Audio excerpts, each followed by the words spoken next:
1 year since Amorim's first game, it'll be Monday when they play against Everton. Now, he said last season he was always overwhelmed by the amount of games, the fixture congestion. Remember, they were in Europe last season as well. They got all the way to the final of the Europa League. Can you see the change of not being in Europe, how much of a difference it's making this season? Yeah, definitely, because you got players there that can have a rest, they can recover. He can obviously work with a smaller group, which he said that he likes to. He said the players that he had before is too many players. And I think that's the reason why Man United are doing well now. They're able to put maximum effort in, go and play games, and then have enough time to recover, work on things during the week, and then obviously go and play again. But I still don't think that, Man United are not the finished article, but they're definitely improving. And I've heard, some people saying that, they're scraping through games. Well, every team scrapes through games. Not every team plays well every game. But it's a good sign that they're scraping through games. But when you say scraping through games, I think this is what you mean. They are unbeaten at home since Arsenal at the opening day. OK, that's a good thing. But 97th minute penalty against Burnley. Against Chelsea, there was that 4th minute red card for Chelsea. They did beat Sunderland. They nearly let a 3-0 lead slip against Brighton. All right, they didn't. But still, it comes to getting scraping through. Does that mean that some people are getting carried away when they say Manchester United are back? No, I wouldn't say that. I think it's good to see Man United where they are. It's good to see them winning games. We didn't talk about Liverpool scraping games last year. And there was a few times where, Salah scored in the 93rd minute. Earlier this season when they were winning in the last minute all the time. We did talk about it a lot, saying, is that going to come? But that happens. Happens with all the teams, because teams are not going to, again, play well every single game. There's going to be periods in a season where, not everyone's on form. There's going to be periods where you might have suspensions, you have injuries. So not every team's going to play well. And I feel like with Man United now, a lot of people are getting on their back, the critics in the media saying, are they just scraping through games? Is something to worry about still? But I think they've done fantastically well this season. And that game that Man United actually lost against Arsenal, that was probably their best performance of the season. But ultimately, they just didn't put their chances away. But again, I feel like now Man United are heading in the right direction, and Amorim's starting to convince me a little bit more now. Well, I'm full of stats and facts today. So 4 years ago today, they sacked Ole Gunnar Solskjaer, right? At that stage, they were 7th in the league, having lost the Europa League final the previous season. Today, guess where they are? 7th in the league, having lost the Europa League final last season. Have they progressed in any way since Solskjaer left? It's difficult to say. They have progressed definitely since Amorim's gone there. But I feel like Ten Hag did win the League Cup and the FA Cup. Yeah, you could add that in there. When you look at it from a trophies point of view, then obviously he done well from a trophies point of view. But I think the squad as a whole wasn't performing. He didn't know his best side, Ten Hag. There's a lot of chops and changes. And I think when you keep changing a manager, it's difficult for players to adapt. It's difficult for players to understand a new system every single season. But Man United have stuck with Amorim. It seems like the players do understand his system. It seems like they're getting better, but they need that consistency, because Man United have put them big performances in against the big teams, but they need the consistency to be up there. The question is, have they moved forward since Solskjaer? I think when Solskjaer first went there, they went forward leaps and bounds, and a lot of players were performing. But I feel like I'd sit on the fence and say it's pretty much the same until we see Man United, the Man United that was out there performing under Ferguson and winning things and competing every single season. It's a transitional period. Right, OK. Well, Sky Sports are partnered with Analyses, an app where passionate fans share their opinions on their club. If you want to represent your club, scan the QR code on the screen now or visit the Sky Sports app for more details. Let's speak to Manchester United supporter Bradley Tooth now. Good morning to you. Bradley, what do you think? Have you progressed since Solskjaer left 4 years ago today? Bradley, first and foremost, what are you wearing? Is it fancy dress there? No, actually, glad you brought this up. This is a Stone Roses collaboration with Manchester United, and obviously Manny passed away last night. Oh, sorry. So I wanted to put this on for Manny, and I think I think Manchester United should wear the Stone Roses collab either for warm-up or during the game on Monday, because Manny was a massive part of Manchester United and Manchester as a whole. So I think we should, remember him. Yeah, you're looking good, Bradley, and that was a nice tribute that you've paid Lovely to tribute. him. My apologies, Bradley. You're good. So 4 years since Solskjaer left. Better, worse, or like Jay says, just the same? I think I was listening to what Jay was saying, and I think on the pitch, the results don't lie, right? I think there's been progression off the pitch, which is where it needed to happen. You know, Solskjaer was set to fail, as was Ten Hag, as was Amorim at the beginning. But the club are finally putting in the steps to move the football forward. You know, we were really lacking strategy. We were buying players that would fit in one person's system. There wasn't really anything built for long-term sustainability. That's why the results have been up and down. We've been a cup team for the last 10 years. And, you know, we're seeing signs that the team are moving forward. Yeah, we are scraping through games, but last season we weren't scraping through games. That points to a togetherness and a bit of something about the squad and team.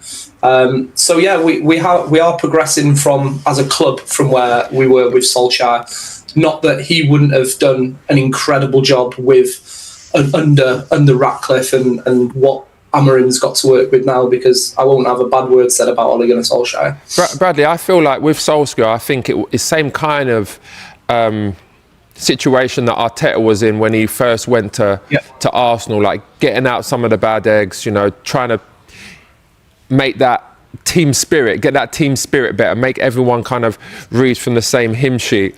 But in terms of where Man United are now, like you said, I think Amorim, I'm starting to see real positive signs.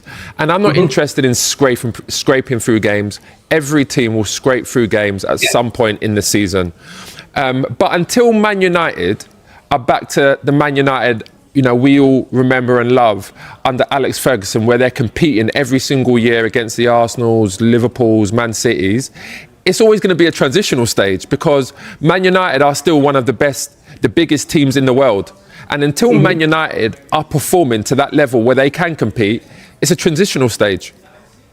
I think you're absolutely right. This season has to be kind of the end of the transitional stage. It almost has to be phase one, right? Get back into the Champions League, get back into Europe, and then build on from there. I think with what Arteta was given at Arsenal, he got rid of the bad eggs. Eventually, he sort of got a little bit of success early doors, and then he was just left to build.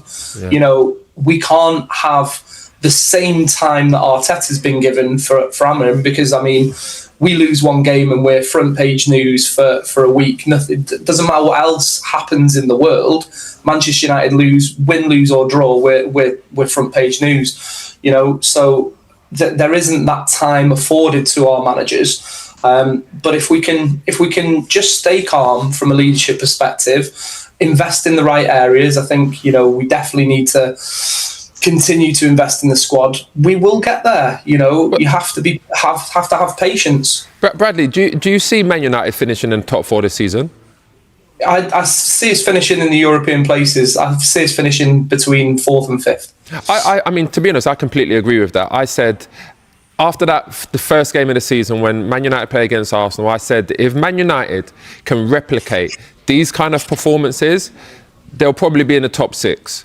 But again, it's that consistency we're talking about. But of late, you know, so far this season, Man United have been pretty consistent. Again, they've scraped through, but the consistency of picking up points is there. Well, yeah, you have shown consistency lately. And actually, if we take your next 10 fixtures, by the way, Bradley, looking at it, only Villa are currently above you in the table in your next 10 games.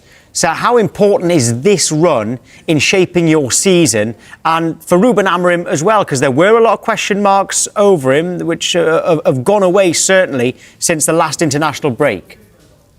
Yeah, and it's right to point to these fixtures because, you know, some of these fixtures are a couple of fixtures in a week, so there's been question marks over can we do it week in, week out when we've got 2 fixtures in a week? We've obviously got the busy festive period. And these 10 games are the real acid test for Ruben Amorim. They are the sort of the measuring stick that we're going to have to look at how the team can build going forward. It'll get us through to January. I think those come at end of January, February, I think those fixtures take us to. So I think if we're looking back with less than, 7 wins in that period, we've got to be really disappointed. I mean, to be honest, again, they're the kind of teams, though, that Man United have slipped up against. They're the kind of teams we've seen poor performances against. The bigger teams, again, Arsenal, Liverpool, Man City, Newcastle, all them big teams, Man United seem to perform against. It's the lesser teams where, Man United are front news headlines because they lose against them teams that we've just seen there. And that's why I've been really calm this season. When we've spoken in the past, I've said, let's wait, because we've been playing really top teams, right? We played the majority of the top teams, if not all of them.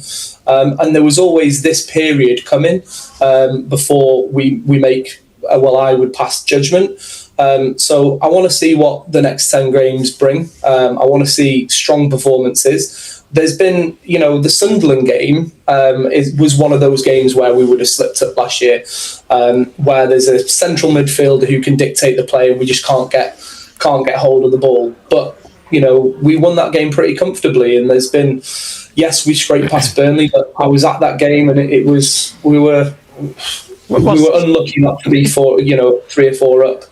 Quite simply. You mentioned central midfield there. In your own central midfield, I know a lot of people in the summer were saying that was an area Manchester United need to strengthen. Now, these are newspaper reports. They linked you with Elliot Anderson. They've also linked you with Adam Wharton as well. What do you think of those two? But also, you have been in the newspapers linked with Antoine Semenyo as well, in terms of a more attacking point of view. What do you think about those players? Well, we get linked with everybody, but those 3 players in particular are 3 players that we should be in the market for, and players that could make a real difference and let's just say improve the squad. I don't think we'll get any of those players. I think they'll go to Manchester City, Liverpool. Hold on, Brad. This is still Man United Football Club. Let's not get it twisted, right? I mean, I look at those players that Tom's just mentioned there. I don't think Semenyo is a good signing. As much as I think he's a very good player, I don't think he's a good signing for Manchester United. No, I don't think he's a good signing for Man United. I mean, definitely Elliot Anderson. He's one of the most underrated players in the Premier League for me. He's a fantastic player, and we've seen that for Forest, and we've seen it for England now. He's someone that I definitely would be looking at if I was Man United. But again, Wharton as well. Again, I think you could attract all 3 of those, unless you're saying that there'd be too much competition. That's the thing, but like Man United can pay wages, right? Man United can pay wages. They're still one of the biggest teams in the world, right? And you've got fantastic players. You've got a manager that's trying to build. You've got owners that want to build as well. Them kind of players, United can definitely attract. It's less about whether we can attract them. Yes, they'd all come to Manchester United. And Semenyo, I think, is incredibly underrated. I think he would make a real difference on that Where side. Where does he play? Where does he play? Because for Bournemouth, he plays on the wings. He don't play as a number 10. So he has played through the middle, and he doesn't. When Kluivert's fit, he plays. When Kluivert's fit, he plays as a number 10, and then Semenyo plays on the right or the left. So to me, he's not a player that fits into that 2 number 10s or a striker.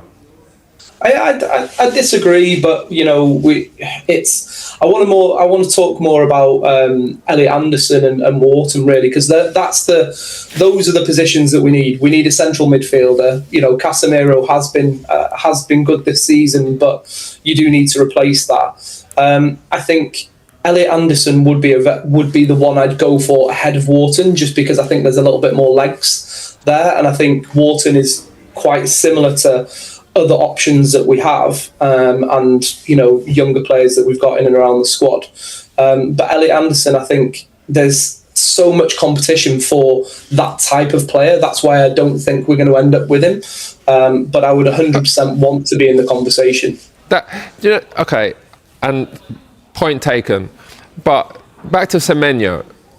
At his at their best, I'm not sure Semenyo is better than Cunha and Mbeumo. I'm going to throw someone else in as well then, Jay, because I know what you're saying there about Semenyo, but also Ruben Amorim called Everton's Iliman Ndiaye amazing. Well, it's the same kind of thing. They are forward players who tend to play wide. Ndiaye for me he's one of the best players out there in the Premier League. I'm going to go as far to say that. He's so talented. So would he fit into Manchester? You're saying Semenyo wouldn't, but I think he has played centrally before. I mean, for Sheffield United, he often plays centrally. I think Ndiaye is more of a number 10. Okay. Like, he plays on the wings and he can do a job on both sides. We've seen him play on the left, we've seen him play on the right. But right now, because Grealish is there, he's playing on the right. But I look at him and I say he's more of a number 10. He's more of a player that could step into that Man United team and be better than what they've already got. I think when you start signing, Semenyo's, again, he's a very good player, but at Man United, would he be starting? And I think that's what Man United need to look at. Bradley, let's throw them all in, OK? So you've already got Sesko, Mbeumo, Cunha, Mount. Let's put Amad Diallo there as well. Let's throw in Semenyo and Ndiaye. What would your best front three be if they were all there? I know it's hypothetical, but what would it be? Well, so Ahmad would be on the right wing back position because that's where he plays. And there's a lot of talk amongst Manchester United fans of Semenyo being on that left hand side in the left wing back position. There's a lot left of talk wing back. Where does he play left wing back? I'm not in agreement with that. But there's a lot of talk about it. I thought Man United fans knew their stuff. For me, it's about a squad, right? He probably wouldn't start ahead of Cunha, but if we were going into this weekend's game, this Monday's game, and we had Semenyo, I would 100% be starting him ahead of Mason Mount. Bradley, this is just my opinion. Sorry to interrupt you. This is just my opinion, right? I'm saying, when you're a club like Man United, Liverpool, all them teams, right? You sign players that can step into your starting 11. Right, then you're making competition for places. Now the people that are already there, then they're battling it out for that spot in the side. That's how you make a better squad. You don't sign squad players. You sign players that you think can step into the starting 11. Then you've got competition for places. Yeah, and if we were to sign Semenyo, you could easily pick Semenyo, Cunha, and Mbeumo as the front three, right? You could easily pick that. But ultimately next season, hopefully we're going to be in more competitions, and injuries happen, this, that, and the other, and you want the quality to be as good as the person who's going to be coming off the pitch. I mean, at the moment, if Cunha gets injured, you're talking Joshua Zirkzee, who I rate, but he's not at the level. You're talking other younger players who are in there. So I do think we need to improve the squad. We are weak after, in the number 10 positions after those players that I mentioned. Mason Mount, as much as he's a really, really good player, we can't rely on him from an injury perspective. So there's got to be something done with that position. Yeah. Okay, Bradley, thank you. Thanks, Bradley. No worries. Thanks very much. The future of Ethan Nwanery's potential loan move is suddenly uncertain, as Arsenal remain wary of repeating past setbacks caused by injuries. According to recent reports, the club is open to sending the young midfielder out on loan this winter, but the idea raises immediate questions. Nwanery has become the talk of the moment after a report from the Daily Mail suggested that Arsenal are considering a temporary move for the 18-year-old. Despite his limited minutes this season, the thought of letting him leave, even temporarily, comes with significant doubts. Back in October, Mikel Arteta publicly insisted that Nwanery would have plenty of opportunities to play, pointing to the fact that the teenager had already been called upon when Martin Odegaard was injured. "I don't know, but I don't work with expectations," Arteta said at the time. "I work with what the players can give in the context of where the team is at that moment." Ethan played 2 Premier League matches early on because Martin was out. He's played in other competitions and he'll play more. Yet the reality has been very different. Nwanery has logged fewer than 500 minutes this season, appearing in just 5 of Arsenal's 11 Premier League games, none of them as a starter. His only starts came in the 2 EFL Cup wins over Port Vale and Brighton, and in the 3-0 Champions League victory against Slavia Prague. The arrival of Ebereki Eze and the promotion of Max Daumann have tightened competition even further. And despite injuries to Odegaard, Bukayo Saka, and Noni Madueke, Nwaneri's pathway has only narrowed. It's easy to forget how young he still is. At 18, and having first debuted at just 15, like Daumann, these are formative years where consistent playing time is crucial. The busy festive period could open that door, but with Odegaard, Madueke, and Kai Havertz all nearing their returns, there's a real chance Nwaneri could slide even further down the pecking order. This is why a January loan sounds logical on paper, but it also sets off alarm bells. Arsenal's season has already been shaped by injuries for the second year in a row, and squad depth has never felt more essential. A single setback among the attacking players over the holiday fixture run could thrust Nwaneri back into an important role almost overnight. The more sensible approach may be to reassess in the summer, once the squad naturally reshapes and the club have a clearer picture of their needs heading into 2025. Only then would a loan feel more secure, ensuring Nwaneri actually gets the minutes he needs rather than risking another stalled development. Even then, nothing is guaranteed. Supporters will remember Serge Gnabry's loan to West Brom, intended to push him closer to first-team football, but ultimately a move that derailed his progress before he rebuilt his career in Germany. Arsenal's recent history with loans has been mixed at best, and too often unsuccessful. For now, the club must weigh the immediate needs of the squad against the long-term growth of one of their brightest prospects. Whether a loan becomes the right option, or another cautionary tale, remains to be seen. But the complexity of Nwaneri's situation extends beyond simply playing time and squad depth. Inside the club, there is an ongoing debate about how quickly young talents should be exposed to the pressures of elite-level football. Some staff members argue that Nwaneri's technical level is already above many players his age and that keeping him close to Arteta's structure will accelerate his development. Others believe that without consistent starts, and without a clear pathway to earn them, his progress could plateau. The uncertainty has also stirred conversation among supporters and pundits. Several former Arsenal players have expressed concern that the club may be repeating old patterns, where promising youngsters become trapped between first-team aspirations and inconsistent minutes. Others, however, believe the club is being careful for the right reasons, protecting a player who still needs physical development before facing the demands of weekly Premier League battles. This internal and external pressure has placed added scrutiny on Arteta's handling of young talents this season. While he has been praised for trusting academy graduates in the past, the balance has become harder to maintain now that Arsenal are competing on multiple fronts and aiming for silverware. Every decision carries weight. Resting senior players risks losing points, while overusing inexperienced teenagers risks injury or decline in confidence. There is also the broader question of what kind of loan would actually benefit Nwaneri, should the club eventually decide to pursue one.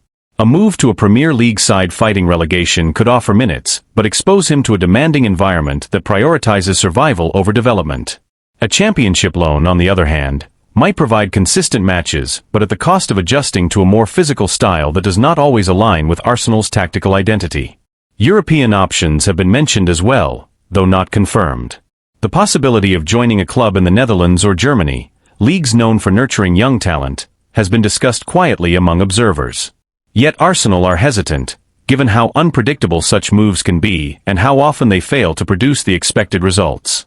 Meanwhile, Nwaneri himself remains focused and professional, according to those around the training ground. He is said to be eager for opportunities, but not frustrated or discouraged. The coaching staff admire his attitude, which only complicates the decision further. He is doing everything right, and still his future remains uncertain. As Arsenal approach the January window, the club finds itself at a crossroads. The next few weeks will likely be decisive, not just for Nwaneri's short-term career, but for how Arsenal choose to manage their most gifted prospects in an era of high expectations and relentless schedules.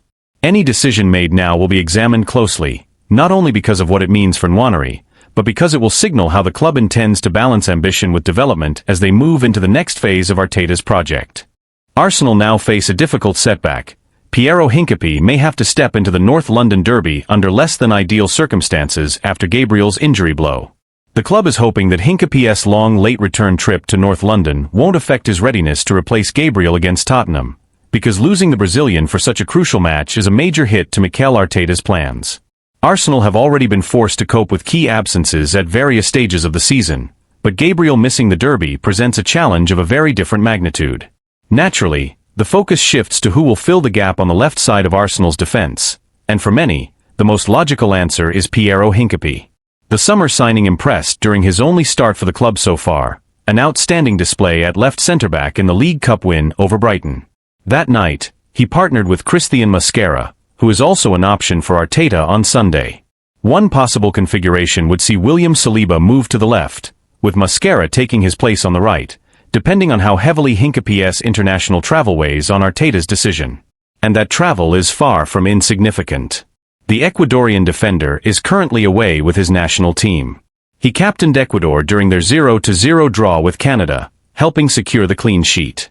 But the real concern comes with his final international fixture. Ecuador face New Zealand in New Jersey in the early hours of Wednesday morning, UK time. The match kicks off at 1:30 a.m. and is expected to finish around 4 a.m. Only after that will Hincapié board his flight back to England, meaning he won't arrive in London until Wednesday afternoon at the earliest. From there, he will have just a handful of days to recover, settle back in, and prepare for one of the most intense fixtures of the season. The slight silver lining is that the derby falls late in the weekend, giving him as much time as possible to reintegrate. Still, the timing of his return is far from ideal and adds yet another layer of uncertainty to Arsenal's defensive preparations ahead of a match that could define their momentum for weeks to come. Beyond the logistical headache, Arteta and his staff must also consider the physical and tactical demands that a North London derby imposes. It is not the sort of match where a defender can arrive underprepared, particularly against a Tottenham side that has looked sharp in attack this season. Any hesitation, any lapse in intensity caused by travel fatigue, could be costly. Inside Arsenal, there is a quiet concern that the club may once again be walking a tightrope with its defensive depth. Over the past 2 seasons, injuries at the back have forced Arteta into uncomfortable choices, and Gabriel's setback reopens a conversation that the club hoped was behind them. The manager has repeatedly emphasized the importance of continuity across the defensive line, especially given how central the high defensive line and controlled build-up are to Arsenal's identity. Gabriel and Saliba have been at the core of that stability, and disrupting it inevitably changes the team's rhythm. Analysts close to the club have noted that Hincapié's profile fits the role well, confident under pressure, quick across the ground, and capable of progressing the ball with either foot. However, they also caution that he is still adapting to the Premier League's pace and physicality. Throwing him straight into a derby environment may accelerate his integration, but it also carries risk. Supporters have expressed mixed reactions as well. Many are eager to see Hincapié given a real opportunity, believing his style suits Arsenal's long-term plans. Others worry that asking him to deliver immediately, under difficult circumstances, could place unnecessary pressure on a player still in the early stages of adjusting to English football. The timing of Gabriel's injury also complicates Arsenal's broader goals. With a congested winter schedule approaching and the title race tightening, every match takes on heightened importance. Dropping points against Tottenham could shift momentum, not just in the standings but in confidence across the squad. It also forces Arteta to rethink how he manages minutes for defenders who have already logged heavy workloads this season. Club insiders say the staff have been preparing contingency plans for weeks, anticipating scenarios where international duties and injuries overlap. Yet even the best planning can be stretched thin when travel delays and late-night kickoffs are added to the equation. In the coming days, the medical and performance teams will conduct assessments to determine exactly how ready Hincapié is for Sunday's showdown. Arteta is expected to make a late decision, balancing long-term health with short-term necessity. The hope is that the Ecuadorian arrives in good condition, responds well to training, and can at least offer a reliable solution in Gabriel's absence. What remains undeniable is that Arsenal enter the derby under a new layer of pressure, forced to adapt, to trust their depth, and to test the resilience that has been a defining theme of their season so far.